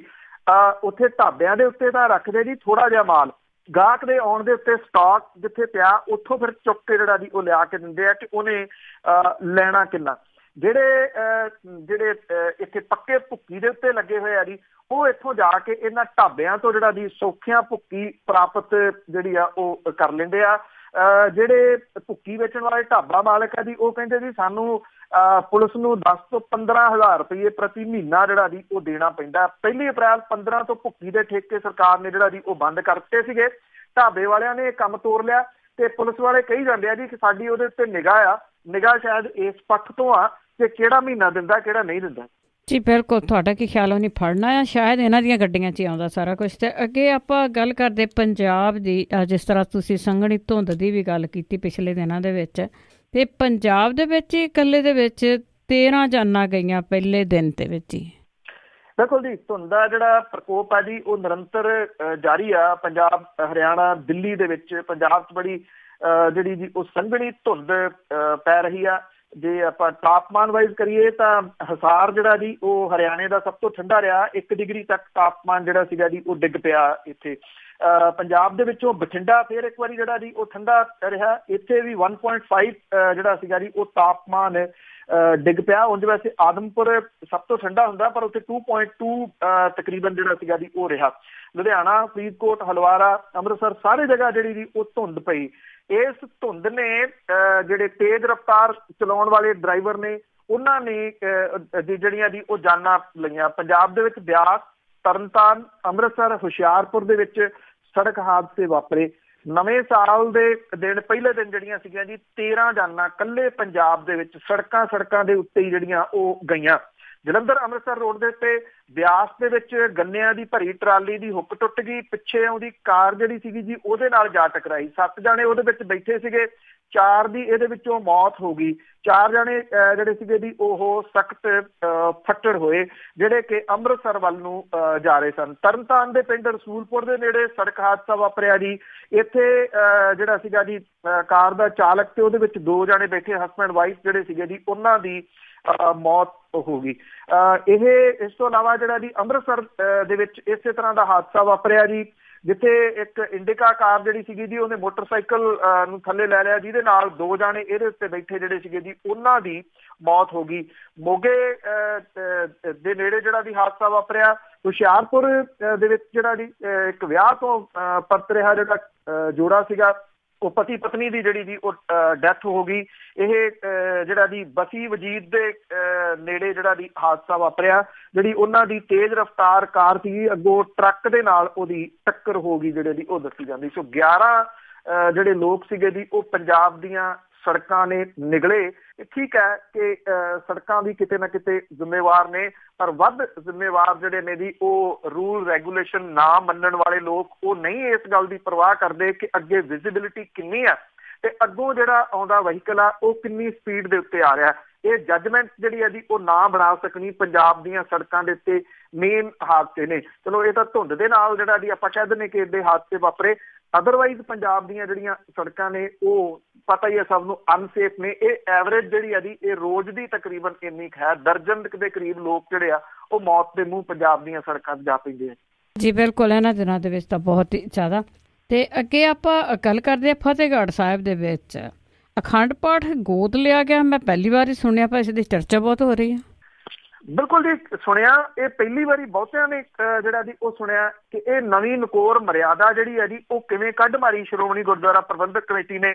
ਹੋਇਆ ਕੀ ਜੀ ਕਿ ਇੱਥੇ ਜਿਹੜੇ ਛੋਟੇ ਸਾਹਿਬਜ਼ਾਦਿਆਂ ਦਾ ਜਿਹੜਾ ਦੀ ਸ਼ਹੀਦੀ ਦਿਹਾੜਾ ਜਿਹੜੀ ਸਭਾ ਹੁੰਦੀ ਆ ਉਸ ਮੌਕੇ ਦੇ ਉੱਤੇ 11 ਪੋਹ ਨੂੰ ਜੋਤੀ ਸਰੂਪ ਗੁਰਦੁਆਰਾ ਦੇ ਵਿੱਚ ਅਖੰਡ ਪਾਠ ਜਿਹੜਾ ਜੀ ਉਹ ਆਰੰਭ ਕਰਵਾਇਆ ਜਾਂਦਾ। 13 ਪੋਹ ਨੂੰ ਇਹਦਾ ਭੋਗ ਪਾਇਆ ਜਾਂਦਾ। ਤੁਸੀਂ ਹੈਰਾਨ ਹੋਵੋਗੇ, ਸ਼੍ਰੋਮਣੀ ਗੁਰਦੁਆਰਾ ਪ੍ਰਬੰਧਕ ਕਮੇਟੀ ਤੇ ਇਸ ਗੁਰਦੁਆਰੇ ਦੇ ਜਿਹੜੇ ਪ੍ਰਬੰਧਕ ਨੇ ਉਹ ਭੁੱਲ ਹੀ ਗਏ ਤੇ ਉਹਨਾਂ ਨੇ ਇਹ ਅਖੰਡ ਪਾਠ ਜਿਹੜਾ ਜੀ ਉਹ ਆਰੰਭ ਕਰਾਉਣਾ ਸੀ, ਜਿਹਦਾ ਭੋਗ 13 ਪੋਹ ਨੂੰ ਪੈਣਾ ਸੀਗਾ। ਇਹ ਇੱਥੇ ਇੱਕ ਦਿੱਲੀ ਦਾ ਜਿਹੜਾ ਜੀ ਰਹਿਣ ਵਾਲਾ ਸ਼ਰਧਾਲੂ ਆ ਦਲਵਿੰਦਰ ਸਿੰਘ, ਉਹਨੇ 23 ਅਪ੍ਰੈਲ ਨੂੰ ਇੱਥੇ ਆਪਣਾ ਅਖੰਡ ਪਾਠ ਬੁੱਕ ਕਰਵਾਇਆ ਕਿ ਉਹਨੇ ਅਖੰਡ ਪਾਠ ਕਰਵਾਉਣਾ। 25 ਦਸੰਬਰ ਨੂੰ ਜਿਹੜਾ ਜੋਤੀ ਸਰੂਪ ਗੁਰਦੁਆਰਾ ਸੀਗਾ ਜੀ ਇੱਥੇ ਅਖੰਡ ਪਾਠ ਇਹ ਸ਼ੁਰੂ ਹੋਇਆ ਇਸੇ ਦਲਵਿੰਦਰ ਸਿੰਘ ਦੇ ਨਾਮ ਦੇ ਉੱਤੇ। ਇਹਦਾ ਭੋਗ 27 ਤਰੀਕ ਨੂੰ ਪੈਣਾ ਸੀ, 27 ਦਸੰਬਰ ਨੂੰ। ਇਹਦੀ ਅਰਦਾਸ ਜਿਹੜੀ ਹੈ ਜੀ ਪਹਿਲਾਂ ਦਲਵਿੰਦਰ ਸਿੰਘ ਦੇ ਨਾਮ ਦੀ ਕੀਤੀ ਗਈ, ਮੱਧ ਦੀ ਅਰਦਾਸ ਫਿਰ ਦਲਵਿੰਦਰ ਸਿੰਘ ਦੇ ਨਾਮ ਦੀ ਕੀਤੀ ਗਈ। ਜਦੋਂ ਸ਼੍ਰੋਮਣੀ ਗੁਰਦੁਆਰਾ ਪ੍ਰਬੰਧਕ ਕਮੇਟੀ ਦੇ ਇਹਨਾਂ ਮੁਲਾਜ਼ਮਾਂ ਨੂੰ ਪਤਾ ਲੱਗਿਆ ਵੀ ਐਤਕੀ ਤਾਂ ਅਖੰਡ ਪਾਠ ਜਿਹੜਾ ਜੀ ਉਹ ਰਖਾਉਣਾ ਹੀ ਭੁੱਲ ਗਏ ਸਾਹਿਬਜ਼ਾਦਿਆਂ ਦੇ ਸ਼ਹੀਦੀ ਦਿਹਾੜੇ ਵਾਲਾ, ਇਹਨਾਂ ਨੇ ਇਹ ਕਿਹਾ ਜੀ ਕਿ ਹੁਣ ਜਿਹੜਾ ਭੋਗ ਪਊਗਾ, ਜਿਹੜਾ ਦਲਵਿੰਦਰ ਸਿੰਘ ਦੇ ਨਾਮ ਦੀ ਰਸੀਦ ਕੱਟੀ ਹੋਈ ਸੀ, ਉਹ ਅਖੰਡ ਪਾਠ ਕਹਿੰਦੇ ਜੀ ਅਸੀਂ ਗੋਦ ਲੈ ਲਿਆ ਔਰ ਗੋਦ ਲੈ ਕੇ ਉਹਦਾ ਜਿਹੜਾ ਭੋਗ ਸੀਗਾ ਉਹ ਸਾਹਿਬਜ਼ਾਦਿਆਂ ਦੇ ਨਾਮ ਦੇ ਉੱਤੇ, ਉਹਨਾਂ ਦੇ ਸ਼ਹੀਦੀ ਦਿਹਾੜੇ ਦੇ ਨਾਮ ਦੇ ਉੱਤੇ ਜਿਹੜਾ ਜੀ ਉਹ ਪਾ ਦਿੱਤਾ। ਔਰ ਇਹ ਨਵੀਂ ਜਿਹੜਾ ਸੀਗਾ ਜੀ ਇਹ ਮਰਿਆਦਾ ਸ਼ੁਰੂ ਕਰ ਲਈ। ਇਹਨਾਂ ਪ੍ਰਬੰਧਕ ਜਿਹੜੇ ਨੇ ਜੀ ਉਹਨਾਂ ਨੇ ਗਲਤੀ ਮੰਨਣ ਦੀ ਜਗ੍ਹਾ ਦੇ ਉੱਤੇ ਜਿਹੜਾ ਜੀ ਇਹਨੂੰ ਠੀਕ ਠਹਿਰਾਉਣਾ ਸ਼ੁਰੂ ਕਰ ਦਿੱਤਾ। ਸ਼੍ਰੋਮਣੀ ਗੁਰਦੁਆਰਾ ਪ੍ਰਬੰਧਕ ਕਮੇਟੀ ਦੇ ਇੱਥੋਂ ਦੇ ਮੈਂਬਰ ਜਾਂ ਜਿਹੜੇ ਮੈਨੇਜਰ ਨੇ ਉਹ ਤਾਂ ਅਜੇ ਇਹਦੇ ਉੱਤੇ ਕੋਈ ਜਵਾਬ ਨਹੀਂ ਦੇ ਰਹੇ। ਪੰਜਾਬ ਵਿਧਾਨ ਸਭਾ ਦੇ ਸਾਬਕਾ ਡਿਪਟੀ ਸਪੀਕਰ ਨੇ ਬੀਰ ਦਵਿੰਦਰ ਸਿੰਘ ਹੋਰੀ, ਉਹਨਾਂ ਨੇ ਇਸ ਮਾਮਲੇ ਦੇ ਉੱਤੇ ਸ਼੍ਰੋਮਣੀ ਗੁਰਦੁਆਰਾ ਪ੍ਰਬੰਧਕ ਕਮੇਟੀ ਤੇ ਅਕਾਲ ਤਖਤ ਦੇ ਜਥੇਦਾਰ ਤੋਂ ਇਹਦੀ ਉੱਚ ਪੱਧਰੀ ਜਾਂਚ ਦੀ ਮੰਗ ਕੀਤੀ ਆ ਕਿ ਇਹ ਮਰਿਆਦਾ ਕਿੱਧਰਲੀ ਨਵੀਂ ਜਿਹੜੀ ਆ ਜੀ ਉਹ ਤੁਰ ਲਈ ਗਈ ਕਿ ਅਖੰਡ ਪਾਠ ਜਿਹੜਾ ਜੀ ਉਹ ਗੋਦ ਲੈਣਾ ਸ਼ੁਰੂ ਕਰ ਦਿੱਤਾ। ਜਿਹੜੇ ਇੱਥੋਂ ਦੇ ਮੁਲਾਜ਼ਮ ਨੇ ਸ਼੍ਰੋਮਣੀ ਗੁਰਦੁਆਰਾ ਪ੍ਰਬੰਧਕ ਕਮੇਟੀ ਦੇ, ਉਹ ਕਹਿੰਦੇ ਜੀ ਕਿ ਵੀਰ ਦਵਿੰਦਰ ਸਿੰਘ ਹੁਰੀ ਆਪਣੀ ਸਿਆਸਤ ਜਿਹੜੀ ਆ ਉਹ ਸਾਡੇ ਧਰਮ ਦੇ ਅੰਦਰ ਵਾੜ ਰਹੇ ਆ, ਜਿਹਦੇ ਤੋਂ ਉਹਨਾਂ ਨੂੰ ਗੁਰੇਜ਼ ਕਰਨੀ ਚਾਹੀਦੀ ਹੈ। ਪਰ ਦੂਜਾ ਜਿਹੜਾ ਜੀ ਇਹਦਾ ਪੱਖ ਇਹ ਆ ਕਿ ਇਹ ਨਵਾਂ ਜਿਹੜਾ ਜੀ ਸਿਸਟਮ ਅਖੰਡ ਪਾਠ ਗੋਦ ਲੈਣ ਵਾਲਾ, ਇਹ ਕਿੱਥੋਂ ਇਹਨਾਂ ਨੇ ਕੱਢ ਲਿਆਂਦਾ ਜੀ, ਸਮਝ ਨਹੀਂ ਲੱਗੀ। ਬਿਲਕੁਲ ਜੀ, ਰੋਜ਼ ਨਵੇਂ ਤੋਂ ਨਵੇਂ ਕਾਰਨਾਮੇ ਹੋ ਰਹੇ ਆ। ਤੇ ਅੱਗੇ ਆਪਾਂ ਪੰਜਾਬ ਦੇ ਵਿੱਚ ਜੇ ਅੱਜ ਗੱਲ ਕਰੀਏ ਆਪਾਂ ਚਰਨਜੀਤ ਸਿੰਘ ਚੱਢਾ ਦੀ, ਤੇ ਉਹਦੇ ਲਈ ਆਊਟਲੁੱਕ ਜਾਰੀ ਹੋਇਆ ਕਿ ਉਹਨੂੰ ਲੱਭਿਆ ਜਾਵੇ, ਪਰ ਕਨਸੂਆਂ ਮਿਲ ਰਹੀਆਂ ਕਿ ਪਟਨਾ ਸਾਹਿਬ ਦੇ ਵਿੱਚ ਲੁਕਿਆ ਹੋਇਆ। ਉਹਦੀ ਜਿਹੜੀ ਵੀਡੀਓ ਆ ਚਰਨਜੀਤ ਚੱਢਾ ਦੀ ਜਿਹੜੀ ਵਾਇਰਲ ਹੋਈ ਪਈ ਆ ਇੱਥੇ ਸੋਸ਼ਲ ਮੀਡੀਆ ਦੇ ਉੱਤੇ, ਉਹ ਤਾਂ ਜਿਹੜੀ ਆ ਜੀ ਉਹਦੇ ਵਿੱਚ ਚਰਨਜੀਤ ਚੱਢਾ ਦਿਖਾਇਆ ਜਾ ਰਿਹਾ, ਉਹ ਆਰਾਮ ਨਾਲ ਬੈਠਾ ਲੰਗਰ ਵੀ ਛਕਦਾ ਔਰ ਉੱਥੇ ਬੱਸ ਖੜੀ ਆ ਉਹਦੇ ਨੇੜੇ ਤੇੜੇ ਵੀ ਜਿਹੜਾ ਜੀ ਫਿਰ ਰਿਹਾ, ਕੋਟ ਪੈਂਟ ਦੇ ਵਿੱਚ ਫਿਰਦਾ ਚਰਨਜੀਤ ਚੱਢਾ, ਨਾਭੀ ਪੱਗ ਜਿਹੜੀ ਆ ਜੀ ਉਹਨੇ ਬੰਨੀ ਹੋਈ ਆ। ਜਿਹੜੇ ਲੋਕ ਨੇ ਉੱਥੇ ਉਹਦੇ ਵੱਲ ਵੇਖ ਰਹੇ, ਉਹ ਇਸ ਕਰਕੇ ਵੇਖ ਰਹੇ ਆ ਕਿ ਉਹਦੀ ਜਿਹੜੀ ਫੋਟੋ ਆ ਉਹ ਸੋਸ਼ਲ ਮੀਡੀਆ ਦੇ ਉੱਤੇ ਵਾਇਰਲ ਹੋਈ ਪਈ ਆ। ਉਹਦੀ ਜਿਹੜੀ ਵੀਡੀਓ ਸੀ ਇਤਰਾਜ਼ਯੋਗ, ਉਹ ਵਾਇਰਲ ਹੋਣ ਤੋਂ ਬਾਅਦ ਦੂਜੇ ਪਾਸੇ ਜਿਹੜੀ ਪੁਲਿਸ ਆ ਉਹ ਕਹਿੰਦੀ ਆ ਕਿ ਉਹਦਾ ਅਸੀਂ ਆਊਟਲੁੱਕ ਜਿਹੜਾ ਜੀ ਉਹ ਸਰਕੂਲਰ, ਲੁੱਕ ਆਊਟ ਸਰਕੂਲਰ ਜਿਹੜਾ ਜੀ ਉਹ ਜਾਰੀ ਕਰ ਦਿੱਤਾ, ਮਾਫ ਕਰਨਾ। ਔਰ ਇਹ ਲੁੱਕ ਆਊਟ ਸਰਕੂਲਰ ਦੇ ਵਿੱਚ ਇਹ ਹੁੰਦਾ ਜੀ ਕਿ ਸਾਰੇ ਏਅਰਪੋਰਟ ਜਿਹੜੇ ਨੇ ਉਹਨਾਂ ਨੂੰ ਜਿਹੜਾ ਇਹ ਦੱਸਿਆ ਗਿਆ ਇਸ ਕਿਸਮ ਦਾ ਜਿਹੜਾ ਬੰਦਾ ਜੀ ਉਹ ਭੱਜ ਸਕਦਾ ਹੈ। ਦੂਜੇ ਪਾਸੇ ਖਬਰਾਂ ਜਿਹੜੀਆਂ ਜੀ ਉਹ ਇਹ ਆਈ ਜਾਂਦੀਆਂ ਨੇ ਕਿ ਲੁੱਕ ਆਊਟ ਸਰਕੂਲਰ ਉਦੋਂ ਜਾਰੀ ਕੀਤਾ ਗਿਆ ਜਦੋਂ ਚਰਨਜੀਤ ਚੱਢਾ ਮਸਕਤ ਦੇ ਵਿੱਚ ਕਿਸੇ ਸਮਾਗਮ 'ਚ ਹਿੱਸਾ ਲੈਣ ਦੇ ਵਾਸਤੇ ਗਿਆ ਸੀ ਤੇ ਉੱਥੋਂ ਵਾਪਸ ਪਰਤਾਇਆ ਔਰ ਵਾਪਸ ਇੱਥੇ ਦਿੱਲੀ ਏਅਰਪੋਰਟ ਦੇ ਉੱਤੇ ਉਤਰਿਆ ਜਿਹੜਾ ਜੀ ਉਹ ਦੱਸਿਆ ਜਾਂਦਾ। ਉੱਥੋਂ ਫਿਰ ਉਹ ਪਟਨਾ ਸਾਹਿਬ ਦੀ ਗੁਰਦੁਆਰੇ ਜਿਹੜਾ ਜੀ ਉਹ ਤੁਰਿਆ ਫਿਰਦਾ। ਪੁਲਿਸ ਜਿਹੜੀ ਆ ਉਹ ਲੁੱਕ ਆਊਟ ਸਰਕੂਲਰ ਇੱਥੇ ਜਾਰੀ ਕਰਦੀ ਫਿਰਦੀ ਹੈ ਤੇ ਉਹ ਆਰਾਮ ਦੇ ਨਾਲ ਪਟਨਾ ਸਾਹਿਬ ਜਿਹੜਾ ਜੀ ਉਹ ਵੇਖਿਆ ਜਾ ਸਕਦਾ ਔਰ ਏਅਰਪੋਰਟ ਦੇ ਉੱਤੇ ਵੀ ਇਹ ਕਿਹਾ ਜਾ ਰਿਹਾ ਜੀ ਕਿ ਜਾਣ ਬੁੱਝ ਕੇ ਚਰਨਜੀਤ ਚੱਢਾ ਜਿਹੜਾ ਹੈ ਜੀ ਉਹਦੇ ਵਾਸਤੇ ਜਿਹੜਾ ਜੀ ਪੁਲਿਸ ਵਿਭਾਗ ਹੈ ਉਹਦੇ ਜਿਹੜੀ ਨਰਮੀ ਵਰਤੀ ਜਾ ਰਹੀ ਹੈ। ਇਹ ਵੀ ਕਿਹਾ ਜਾ ਰਿਹਾ ਜੀ ਕਿ ਕੁਝ ਜਿਹੜੇ ਸੂਤਰ ਨੇ ਦੱਸਦੇ ਨੇ ਕਿ ਦਿੱਲੀ ਉਹ ਆਪਣੇ ਫਾਰਮ ਹਾਊਸ ਤੇ ਬੈਠਾ ਵਕੀਲਾਂ ਦੇ ਨਾਲ ਸਲਾਹਾਂ ਕਰ ਰਿਹਾ ਕਿ ਅੱਜ ਜਿਹੜੀਆਂ ਅਦਾਲਤਾਂ ਖੁੱਲਣਗੀਆਂ ਤੇ ਉੱਥੇ ਉਹਨੇ ਆਪਣੀ ਅਗਾਊਂ ਜਿਹੜੀ ਜ਼ਮਾਨਤ ਦੀ ਅਰਜ਼ੀ ਹੈ ਉਹ ਦਾਇਰ ਕਰਨੀ ਹੈ। ਸੋ ਦੇਖਦੇ ਹਾਂ ਜੀ ਕਿ ਲੁੱਕ ਆਊਟ ਸਰਕੂਲਰ ਜਿਹੜਾ ਜੀ ਪੁਲਿਸ ਦਾ ਇਹ ਕਿੰਨਾ ਕਾਰਗਰ ਸਾਬਤ ਹੁੰਦਾ। ਬਿਲਕੁਲ ਜੀ, ਇੱਦਾਂ ਦੇ ਬੰਦਿਆਂ ਨੂੰ ਪੁਲਿਸ ਵੀ ਹੱਥ ਨਹੀਂ ਪਾਉਂਦੀ। ਤੇ ਅੱਗੇ ਆਪਾਂ ਮਾਨਸਾ ਬਠਿੰਡਾ ਦੇ ਕਰਜ਼ਾ ਮਾਫੀ ਦੀ ਜੇ ਗੱਲ ਕਰੀਏ ਤੇ ਉੱਥੇ ਵੈਸੇ ਤਾਂ ਕੱਪੜੇ ਹਰੇਕ ਚੀਜ਼ ਦੇ ਵਿੱਚ ਹੀ ਆ ਤੇ ਉੱਥੇ ਦੇ 1000 ਕੇਸ ਆ ਜਿਹੜੇ ਸ਼ੱਕੀ ਨਿਕਲੇ। 7 ਤਰੀਕ ਨੂੰ ਜੀ 7 ਜਨਵਰੀ ਨੂੰ ਇੱਥੇ ਮਾਨਸਾ ਦੇ ਵਿੱਚ ਸਮਾਗਮ ਹੋ ਰਿਹਾ, ਜਿਹੜਾ ਜੀ ਚਿਰੋਕਣਾ ਉਡੀਕਿਆ ਜਾ ਰਿਹਾ ਜਿਹੜਾ ਪੰਜਾਬ ਦੇ ਕਿਸਾਨਾਂ ਦੀ ਕਰਜ਼ਾ ਮੁਆਫੀ ਵਾਲਾ ਮੁੱਦਾ। ਇਹਦੇ ਵਾਸਤੇ ਕਿਹਾ ਜਾ ਰਿਹਾ ਜੀ ਕਿ ਪੰਜਾਬ ਦੇ ਮੁੱਖ ਮੰਤਰੀ ਕੈਪਟਨ ਅਮਰਿੰਦਰ ਸਿੰਘ ਹੁਰੀ ਕਿਸਾਨਾਂ ਨੂੰ ਕਰਜ਼ਾ ਮੁਆਫੀ ਦੇ ਸਰਟੀਫਿਕੇਟ ਜਿਹੜਾ ਜੀ ਇੱਥੇ ਵੰਡਣਗੇ। ਇਹਨਾਂ ਸਰਟੀਫਿਕੇਟਾਂ ਦੇ ਉੱਤੇ ਕੈਪਟਨ ਅਮਰਿੰਦਰ ਸਿੰਘ ਹੋਰਾਂ ਦੀ ਫੋਟੋ ਜਿਹੜੀ ਹੈ ਜੀ ਉਹ ਛਾਪੀ ਜਾ ਰਹੀ ਆ। ਇਹਨਾਂ ਦੇ ਉੱਤੇ ਸੰਦੇਸ਼ ਵੀ ਜਿਹੜਾ ਜੀ ਉਹ ਲਿਖਿਆ ਹੋਇਆ ਹੋਊਗਾ ਸਰਟੀਫਿਕੇਟਾਂ ਦੇ ਉੱਤੇ। ਪਰ ਉਦੋਂ ਪਹਿਲਾਂ ਨਵਾਂ ਮਾਮਲਾ ਜਿਹੜਾ ਜੀ ਉਹ ਸਾਹਮਣੇ ਆ ਗਿਆ ਔਰ ਜਿਹੜਾ ਜੀ ਇਹ ਕਿਹਾ ਜਾ ਰਿਹਾ ਜੀ ਕਿ ਮਾਨਸਾ ਤੋਂ ਬਾਅਦ ਇਹਦੇ ਪਟਿਆਲੇ ਦੇ ਵਿੱਚ ਵੀ ਜਿਹੜਾ ਜੀ ਇਸੇ ਤਰ੍ਹਾਂ ਦਾ ਰਾਜ ਪੱਧਰੀ ਸਮਾਗਮ ਹੋਊਗਾ। ਸਹਿਕਾਰੀ ਬੈਂਕਾਂ ਦੇ ਵੱਲੋਂ ਤਿਆਰ ਕਰਕੇ ਭੇਜੀ ਗਈ 2.5 ਏਕੜ ਤੱਕ ਦੇ ਕਿਸਾਨਾਂ ਦੀ ਕਰਜ਼ਾ ਮੁਆਫੀ ਦੇ ਕੇਸਾਂ ਦੀ ਸੂਚੀ ਦੀ ਪੜਤਾਲ ਜਿਹੜੀ ਹੈ ਜੀ ਉਹ ਕਰਵਾਈ ਜਾ ਰਹੀ ਹੈ। ਪੜਤਾਲ ਇਸ ਕਰਕੇ ਕਰਵਾਈ ਜਾ ਰਹੀ ਆ ਕਿ ਬਠਿੰਡਾ ਤੇ ਮਾਨਸਾ ਦੇ ਵਿੱਚ ਕਰਜ਼ਾ ਮੁਆਫੀ ਦੇ ਕਰੀਬ 1000 ਕੇਸ ਜਿਹੜੇ ਆ ਉਹ ਸ਼ੱਕੀ ਨਿਕਲੇ ਆ, ਜਦੋਂ ਕਿ ਬਹੁਤੇ ਕੇਸ ਜਿਹੜਾ ਜੀ ਕਰਜ਼ਾ ਮੁਆਫੀ ਦੀ ਚੀਜ਼ ਦੇ ਵਿੱਚੋਂ ਗਾਇਬ ਦੱਸੇ ਗਏ ਆ। ਬਠਿੰਡਾ ਤੇ ਮਾਨਸਾ ਦੇ ਵਿੱਚ ਕਰੀਬ 1000 ਕੇਸ ਸ਼ੱਕੀ ਨੇ ਜਿਨ੍ਹਾਂ ਦੇ ਕੋਲੇ ਜ਼ਮੀਨ 2.5 ਏਕੜ ਤੋਂ ਵੱਧ ਹੈ। ਡਿਸਟ੍ਰਿਕਟ ਮਾਨਸਾ ਦੇ ਵਿੱਚ ਪਹਿਲੇ ਪੜਾਅ 'ਚ 2.5 ਏਕੜ ਜ਼ਮੀਨ ਵਾਲੇ ਕੋਈ 7778 ਕਿਸਾਨਾਂ ਦੀ ਸ਼ਨਾਖਤ ਹੋਈ ਹੈ ਜਿਨ੍ਹਾਂ ਦੀ ਪੜਤਾਲ ਡਿਸਟ੍ਰਿਕਟ ਪ੍ਰਸ਼ਾਸਨ ਦੇ ਵੱਲੋਂ ਕਰਵਾਈ ਗਈ ਹੈ। ਇਸ ਪੜਤਾਲ ਦੇ ਵਿੱਚ 568 ਕੇਸ ਜਿਹੜੇ ਆ ਉਹ ਸ਼ੱਕੀ ਨਿਕਲੇ ਆ ਜਿਨ੍ਹਾਂ ਦੇ ਕੋਲੇ 2.5 ਏਕੜ ਤੋਂ ਜ਼ਿਆਦਾ ਜ਼ਮੀਨ ਸੀਗੀ। ਬਠਿੰਡੇ ਦੇ ਵਿੱਚ 400 ਦੇ ਕਰੀਬ ਜਿਹੜੇ ਆ ਜੀ ਉਹ ਕੇਸ ਸ਼ੱਕੀ ਨਿਕਲੇ ਆ। ਹੁਣ ਇਹ ਕਿਹਾ ਜਾ ਰਿਹਾ ਜੀ ਕਿ 2.5 ਏਕੜ ਜ਼ਮੀਨ ਵਾਲੇ ਕੇਸ ਜਿਹੜੇ ਮਾਲ ਅਫਸਰਾਂ ਦੇ ਕੋਲੇ ਵੈਰੀਫਿਕੇਸ਼ਨ ਦੇ ਵਾਸਤੇ ਭੇਜੇ ਗਏ ਆ। ਅਗਲੇ 2-3 ਦਿਨਾਂ ਦੇ ਵਿੱਚ ਇਹਨਾਂ ਦੀ ਪੜਤਾਲ ਜਿਹੜੀ ਹੈ ਜੀ ਉਹ ਕੀਤੀ ਜਾ ਸਕਦੀ ਹੈ। ਮਾਨਸਾ ਡਿਸਟ੍ਰਿਕਟ ਦੇ ਸਮਾਗਮ ਦੇ ਵਿੱਚ ਬਠਿੰਡਾ, ਮਾਨਸਾ, ਮੁਕਤਸਰ, ਫਰੀਦਕੋਟ ਤੇ ਮੋਗਾ ਜ਼ਿਲ੍ਹੇ ਦੇ ਕਿਸਾਨ ਹਿੱਸਾ ਜਿਹੜਾ ਜੀ ਉਹ ਲੈ ਰਹੇ ਆ। ਇਹ ਵੀ ਕਿਹਾ ਜਾ ਰਿਹਾ ਜੀ ਕਿ ਕਰਜ਼ਾ ਮੁਆਫੀ ਸਮਾਗਮਾਂ ਦੇ ਵਿੱਚ ਗਾਇਕ ਜਿਹੜਾ ਜੀ ਗੁਰਦਾਸ ਮਾਨ ਉਹਨੂੰ ਵੀ ਸੱਦਿਆ ਜਾ ਰਿਹਾ ਤਾਂ ਕਿ ਸਮਾਗਮ ਜਿਹੜਾ ਜੀ ਉਹ ਵੱਡਾ ਕੀਤਾ ਜਾ ਸਕੇ ਔਰ ਇੱਥੇ ਵੱਧ ਤੋਂ ਵੱਧ ਇਕੱਠ ਜਿਹੜਾ ਜੀ ਉਹ ਦਿਖਾਇਆ ਜਾ ਸਕੇ। ਦੂਜੇ ਪਾਸੇ ਜਿਹੜੇ ਕੁਝ ਕਿਸਾਨ ਨੇ ਜਿਹੜੇ 2.5 ਏਕੜ ਜਾਂ ਇਦੋਂ ਘੱਟ ਵਾਲੇ ਨੇ ਉਹ ਇਹ ਹੈ ਕਿ ਸਾਡੇ ਨਾਮ ਇਹਦੇ ਵਿੱਚ ਆਏ ਨਹੀਂ। ਇਹਦੇ ਵਿੱਚ ਕੁਝ ਵੱਡੇ ਕਿਸਾਨਾਂ ਦੇ ਨਾਮ ਜਿਹੜੇ ਆ ਜੀ ਉਹ ਸ਼ਾਮਲ ਕਰ ਲਏ ਗਏ। ਜਿਵੇਂ ਆਟਾ ਦਾਲ ਸਕੀਮ ਦੀ ਜਿਹੜੀ ਉਹ ਗੱਲ ਚੱਲੀ ਸੀ ਕਾਰਡਾਂ ਦੇ ਵਿੱਚ, ਇਹ ਵੀ ਪਤਾ ਲੱਗਿਆ ਕਿ ਇਹਨਾਂ ਜ਼ਿਲ੍ਹਿਆਂ ਦੇ ਵਿੱਚ ਉਦੋਂ ਜਿਹੜੇ ਆ ਜੀ ਵੱਡੇ ਵੱਡੇ ਧਨਾੜ ਜਿਹੜੇ ਨੇ ਉਹ ਵੀ ਆਟਾ ਦਾਲ ਸਕੀਮ ਦਾ ਜਿਹੜਾ ਜੀ ਉਹ ਲਾਹਾ ਲਈ ਜਾਂਦੇ ਸੀਗੇ। ਸੋ ਇਹਦੇ ਉੱਤੇ ਇੱਕ ਕਿੰਤੂ ਪ੍ਰੰਤੂ ਤਾਂ ਜਿਹੜਾ ਜੀ ਉਹ ਹੋਣਾ ਸ਼ੁਰੂ ਹੋ ਗਿਆ ਕਿ ਸੂਚੀ ਬਣਾਉਣ ਵਾਲੇ ਜਿਹੜੇ ਨੇ ਜੀ ਇਹ ਉਹਨਾਂ ਨੇ ਕਿਤੇ ਨਾ ਕਿਤੇ ਕਾਲਾ ਮਾਲਾ ਕੀਤਾ। ਜੀ ਕਾਲੇ ਮਾਲੇ ਤਾਂ ਬਹੁਤ ਜ਼ਿਆਦਾ ਹੋਏ ਆ ਜੀ, ਲੱਭਣੇ ਬੜੇ ਔਖੇ ਆ। ਤੇ ਅੱਗੇ ਅਖੀਰ ਦੇ ਵਿੱਚ ਆਪਾਂ ਪੰਜਾਬ ਦੀਆਂ ਪੇਂਡੂ ਮਜ਼ਦੂਰ ਔਰਤਾਂ ਦੀ ਜੇ ਗੱਲ ਕਰੀਏ ਤੇ ਉਹਨਾਂ ਲਈ ਪਿੰਡ ਔਖੇ ਜੀ। ਇਹ ਪੰਜਾਬੀ ਯੂਨੀਵਰਸਿਟੀ ਪਟਿਆਲਾ ਦੀ ਇੱਕ ਟੀਮ ਜਿਹੜੀ ਹੈ ਜੀ ਜਿਨ੍ਹਾਂ ਨੇ ਇਹ ਇੱਕ ਸਰਵੇਖਣ ਜਿਹੜਾ ਜੀ ਉਹ ਨਵਾਂ ਕੀਤਾ। ਇਹ ਨਵੇਂ ਸਾਲ ਸ਼ੁਰੂ ਹੋਣ ਦੇ ਮੌਕੇ ਵੀ ਤੁਸੀਂ ਕਹਿ ਸਕਦੇ ਹੋ ਕਿ ਬੇਸ਼ੱਕ ਇਹਦੇ ਜਸ਼ਨਾਂ ਦੇ ਵਿੱਚ ਜਿਹੜੇ ਇੱਥੇ ਪੰਜਾਬ ਦੇ ਵਿੱਚ ਇੱਕ ਵੀਡੀਓ ਜਿਹੜੀ ਹੈ ਜੀ ਉਹ ਬੜੀ ਵਾਇਰਲ ਹੋਈ ਆ ਕਿ ਚੰਡੀਗੜ੍ਹ ਦੇ ਵਿੱਚ ਜਿਹੜੇ ਕਾਕੇ ਨੇ ਉਹ ਕਿਹੜੇ ਤਰੀਕੇ ਦੇ ਨਾਲ ਸ਼ਰਾਬ ਓਪਨਲੀ ਜਿਹੜੀ ਹੈ ਜੀ ਗੱਡੀਆਂ ਦੇ ਵਿੱਚ ਪੀ ਕੇ ਨਵਾਂ ਸਾਲ ਚੜਾ ਰਹੇ ਸੀ, ਕਿਵੇਂ ਉਹਨਾਂ ਨੇ ਸੜਕਾਂ ਜਾਮ ਕੀਤੀਆਂ ਪਈਆਂ ਸੀਗੀਆਂ। ਜਲੰਧਰ ਦੇ ਵਿੱਚ ਵੀ ਇਹੀ ਕੁਝ ਹੋਇਆ। ਉੱਥੇ ਪੁਲਿਸ ਨੇ ਡੰਡਾ ਜਿਹੜਾ ਸੀਗਾ ਜੀ ਉਹ ਵਰਾਇਆ। ਮਹਿੰਗੀਆਂ ਕਾਰਾਂ, ਮਹਿੰਗੀਆਂ ਸ਼ਰਾਬਾਂ ਪੀ ਕੇ ਖਰਮਸਤੀ ਕਰਦੇ ਇਹ ਲੋਕ ਜਿਹੜੇ ਜੀ ਉਹਨਾਂ ਨੂੰ ਕੀ ਪਤਾ ਕਿ ਗਰੀਬੀ ਜਿਹੜੀ ਆ ਉਹ ਕੀ ਹੁੰਦੀ ਆ।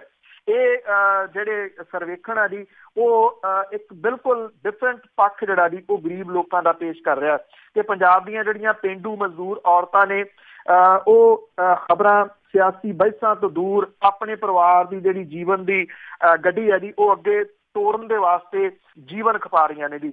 ਬਹੁਤ ਨਾਜ਼ੁਕ ਹਾਲਤ ਦੇ ਵਿੱਚੋਂ ਲੰਘ ਰਹੇ ਇਹਨਾਂ ਔਰਤਾਂ ਦੇ ਪਰਿਵਾਰ ਜਿਹੜੇ ਜੀ ਉਹ 100 ਰੁਪਈਆ ਕਮਾਉਂਦੇ ਆ ਪਰ ਚੁੱਲ੍ਹਾ ਗਰਮ ਰੱਖਣ ਦੇ ਵਾਸਤੇ ਉਹਨਾਂ ਨੂੰ 111 ਰੁਪਈਏ ਖਰਚਣੇ ਪੈਂਦੇ ਆ।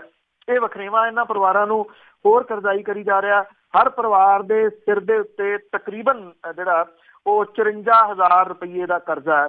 ਔਰ ਇਹ ਜਿਹੜਾ ਸਰਵੇਖਣ ਆ ਜੀ ਉਹ ਇਹ ਦੱਸਦਾ ਹੈ ਕਿ ਮਾਲਵਾ ਖੇਤਰ ਦੇ ਫਤਿਹਗੜ੍ਹ ਸਾਹਿਬ, ਮਾਨਸਾ, ਮਾਝੇ ਦੇ ਅੰਮ੍ਰਿਤਸਰ, ਦੁਆਬੇ ਤੋਂ ਜਲੰਧਰ ਤੇ ਹਰ ਬਲਾਕ ਦੇ ਵਿੱਚੋਂ ਇੱਕ ਇੱਕ ਪਿੰਡ ਲੈ ਕੇ 29 ਪਿੰਡਾਂ ਦੇ 1000 ਤੋਂ ਉੱਪਰ ਪਰਿਵਾਰਾਂ ਦੇ ਤੱਥ ਜਿਹੜੇ ਸੀਗੇ ਜੀ ਉਹ ਇਸ ਸਰਵੇਖਣ ਦੇ ਵਿੱਚ ਸ਼ਾਮਲ ਜਿਹੜੇ ਆ ਉਹ ਕੀਤੇ ਗਏ ਆ। ਜਿਹੜੀਆਂ ਇਹ ਮਜ਼ਦੂਰ ਔਰਤਾਂ ਨੇ ਜੀ ਇਹਨਾਂ ਦੇ ਪਰਿਵਾਰਾਂ ਦੀ ਔਸਤ ਜਿਹੜੀ ਸਾਲਾਨਾ ਹੈਗੀ ਆ ਜੀ ਉਹ ਕਰੀਬ 78,000 ਰੁਪਈਏ ਜਿਹੜੀ ਆ ਉਹ ਹੈ।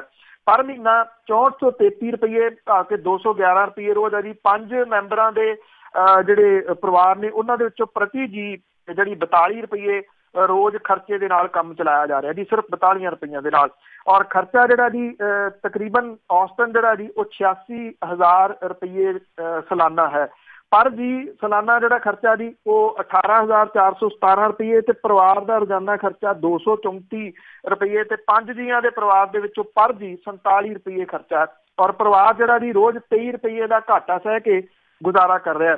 ਜਿਹੜਾ ਸਰਵੇਖਣ ਹੈ ਜੀ ਉਹ ਦੱਸਦਾ ਹੈ ਕਿ 95% ਤੋਂ ਵੱਧ ਔਰਤਾਂ ਜਿਹੜੀਆਂ ਨੇ ਉਹਨਾਂ ਨੂੰ ਸਿਆਸਤ ਦੇ ਵਿੱਚ ਕੋਈ ਦਿਲਚਸਪੀ ਨਹੀਂ। ਦੇਸ਼ ਦੇ ਪ੍ਰਧਾਨ ਮੰਤਰੀ ਨਰਿੰਦਰ ਮੋਦੀ ਦਾ ਨਾਮ ਵੀ ਤਕਰੀਬਨ 93% ਔਰਤਾਂ ਨੂੰ ਨਹੀਂ ਪਤਾ। ਤਕਰੀਬਨ 90% ਔਰਤਾਂ ਨੇ ਜਿਹਨੇ ਮੁੱਖ ਮੰਤਰੀ ਕੈਪਟਨ ਅਮਰਿੰਦਰ ਸਿੰਘ ਹੋਰਾਂ ਦਾ ਨਾਮ ਵੀ ਨਹੀਂ ਜਾਣਦੀਆਂ, ਜਦੋਂ ਕਿ ਤਕਰੀਬਨ 83% ਜਿਹੜੀਆਂ ਔਰਤਾਂ ਨੇ ਉਹ ਕਿਸੇ ਵੀ ਆਗੂ ਦਾ ਨਾਮ ਦੱਸਣ ਤੋਂ ਬਿਲਕੁਲ ਅਸਮਰੱਥ ਨੇ। ਪੰਜਾਬ ਵਿਧਾਨ ਸਭਾ ਚੋਣਾਂ ਦੇ ਦੌਰਾਨ ਇਹਨਾਂ ਦੇ ਵਿੱਚੋਂ ਤਕਰੀਬਨ 96% ਔਰਤਾਂ ਨੇ ਵੋਟ ਪਰਿਵਾਰ ਦੇ ਮਰਦ ਮੈਂਬਰ ਦੇ ਕਹਿਣ ਦੇ ਉੱਤੇ ਜਿਹੜਾ ਜੀ ਉਹ ਪਾਈ ਸੀ ਵੀ ਅਸੀਂ ਵੋਟ ਪਾਈ ਆ। 95% ਔਰਤਾਂ ਨੇ 96% ਜਿਨ੍ਹਾਂ ਨੇ ਵੋਟ ਤਾਂ ਪਾਈ ਪਰ ਨਾ ਉਹਨਾਂ ਨੂੰ ਮੁੱਖ ਮੰਤਰੀ ਦਾ ਨਾਮ ਪਤਾ ਨਾ ਉਹਨਾਂ ਨੂੰ ਪ੍ਰਧਾਨ ਮੰਤਰੀ ਦਾ ਨਾਮ ਜਿਹੜਾ ਜੀ ਉਹ ਪਤਾ। ਤਕਰੀਬਨ 45% ਜਿਹੜੀਆਂ ਨੇ ਜੀ ਉਹਨਾਂ ਦੇ ਜਿਹੜੇ ਪਤੀ ਨੇ ਉਹ ਕਿਸੇ ਨਾ ਕਿਸੇ ਨਸ਼ੇ ਦੇ ਆਦੀ ਨੇ। 70% ਦੇ ਨੇੜੇ ਤੇੜੇ ਔਰਤਾਂ ਜਿਹੜੀਆਂ ਨੇ ਉਹ ਕਿਸੇ ਨਾ ਕਿਸੇ ਬਿਮਾਰੀ ਤੋਂ ਪੀੜਤ ਨੇ ਪਰ ਇਲਾਜ ਮਹਿੰਗਾ ਹੋਣ ਕਰਕੇ ਦੇਸੀ ਤਰੀਕਿਆਂ ਦੇ ਨਾਲ ਉਹ ਡੰਗ ਟਪਾਈ ਕਰ ਰਹੀਆਂ ਨੇ ਜੀ। ਇਹ ਔਰਤਾਂ ਉਹ ਨੇ ਜਿਹੜੇ ਖੇਤ ਮਜ਼ਦੂਰੀ ਤੋਂ ਲੈ ਕੇ ਗੋਹਾ ਕੂੜਾ ਕਰਨਾ, ਭਾਂਡੇ ਮਾਂਜਣੇ, ਮਗਨਰੇਗਾ ਜਿਹੜੀ ਹੈ ਜੀ ਸਕੀਮ ਉਹਦੇ ਵਿੱਚ ਕੰਮ ਕਰਦੀਆਂ ਨੇ ਤਾਂ ਕਿ ਘਰ ਦਾ ਖਰਚਾ ਕਿਸੇ ਤਰੀਕੇ ਦੇ ਨਾਲ ਚਲਾਇਆ ਜਾ ਸਕੇ। ਅਜਿਹੇ ਲੋਕਾਂ ਦੇ ਵਾਸਤੇ ਬੀਤ ਗਿਆ ਸਾਲ ਜਾਂ ਨਵਾਂ ਆਉਣ ਵਾਲਾ ਸਾਲ ਜਿਹੜਾ ਉਹਦੇ ਜਸ਼ਨ ਕੋਈ ਮਾਇਨੇ ਨਹੀਂ ਰੱਖਦੇ। ਜੀ ਬਹੁਤ ਬਹੁਤ ਧੰਨਵਾਦ ਬਲਤੇਜ ਪੰਨੂ ਜੀ। ਮਿਹਰਬਾਨੀ ਜੀ, ਧੰਨਵਾਦ। ਸਤਿ ਸ਼੍ਰੀ ਅਕਾਲ ਜੀ। ਤੇ ਸਰੋਤਿਓ, ਇਹ ਸਨ ਬਲਤੇਜ ਪੰਨੂ ਜੀ, ਸਾਡੇ ਨਾਲ ਕਰਦੇ ਨੇ ਖਬਰਾਂ। ਹੁਣ ਅਗਲੇ ਬੁਲਟਨ ਤੱਕ ਬਲਵਿੰਦਰ ਕੌਰ ਵੱਲੋਂ ਆਪ ਸਭ ਨੂੰ ਪਿਆਰ ਭਰੀ ਸਤਿ ਸ਼੍ਰੀ ਅਕਾਲ।